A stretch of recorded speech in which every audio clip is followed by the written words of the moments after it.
The sketchy factor can make for more fun, but on a circuit, definitely don't want sketchy. Yeah. I guess the difference is like sketchy at lowerish speeds versus like sketchy coming into a turn and then there's like concrete walls in front of you. So it's not ideal. Still to this day, probably the most terrifying. That's why Sema's a little. It's not because you got the barricades, like they're there. Yeah. And there's not a whole lot of a lot of places that we race. There's not a whole lot of runoff, but you kind of have it on one side, not necessarily both sides. Mm-hmm. So like, if you're on a big skid pad and they might run the course to the far end, and so, but they normally do it right so that you're not in an area that really would get you sketchy when you're going there. But in some cases they can't change it, right? And you have to go right at it. So there'd be a part where like if you really had a failure and couldn't get the car turned, then you could go into something, but most of the times not.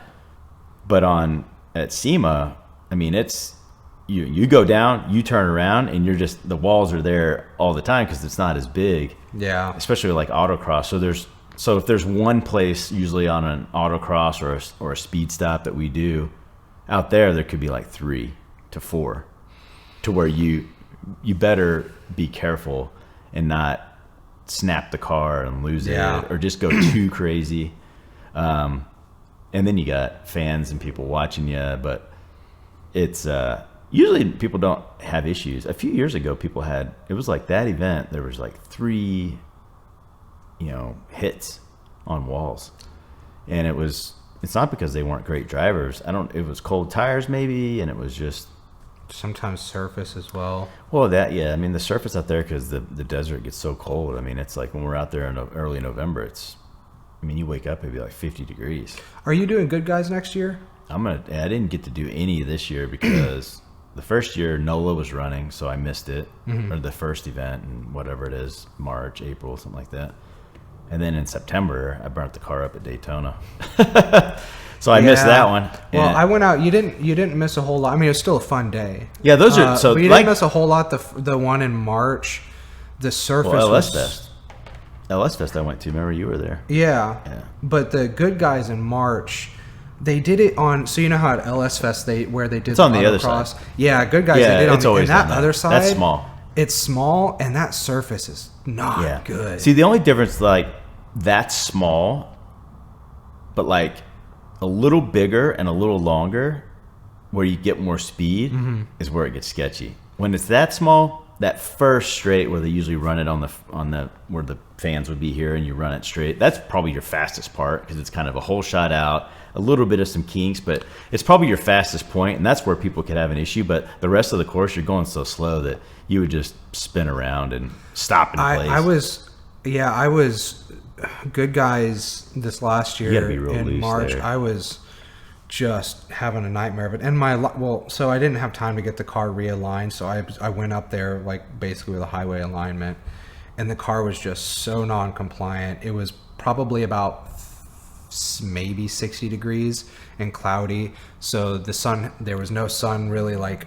getting the surface good, and it was just greasy, and the car I kept having lockups on my front right at one particular spot. It was just non-compliant, but that's how it is.